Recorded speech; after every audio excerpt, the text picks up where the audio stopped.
Laughing gas. Ready whip? We know it too, right? Same thing, filled with nitrous.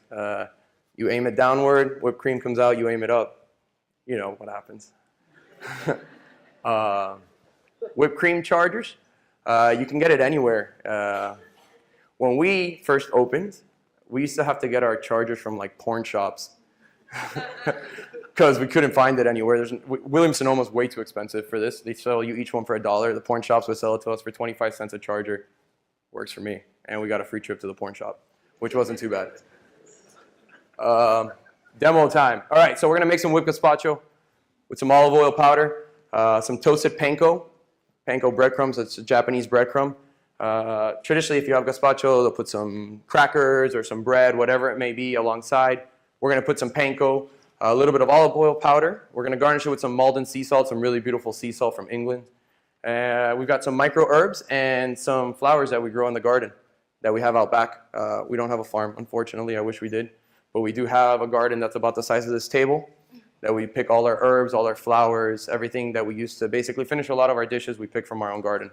So what I did, I kind of spared you the process of making gazpacho because it's very, very simple. Now, if you were to go ahead and use a VitaPrep, like was just shown to you, this incredible blender.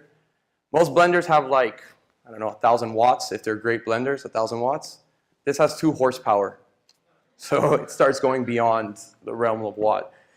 So you take what in the picture looked a bit grainy, and you puree it for 10 minutes, and you have this beautiful, smooth gazpacho, which is completely different than the traditional texture of gazpacho. Now, what we're going to do is we're going to go ahead and whip it. So this is the ISI container like I was talking about. In modern cooking, they might call it un sifon. It's a traditional name. This is what's used to make foams, or as we call it at the restaurant, a mousse. This is a process that was invented by a guy named Ferran Adrià. He was the chef of El Bulli. El Bulli closed about a year ago to turn into basically a university of modern cooking. Ferran Adrià basically changed the world, or the culinary world. He is the man.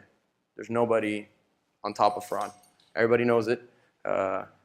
Often, what is it? Often imitated, never duplicated. That's him. All right, this guy is nuts, probably. He has to be somewhat crazy to come up with what he comes up with. It's really brilliant. He has a restaurant or had a restaurant in Spain, in Roses, where they would basically be open for 6 months out of the year.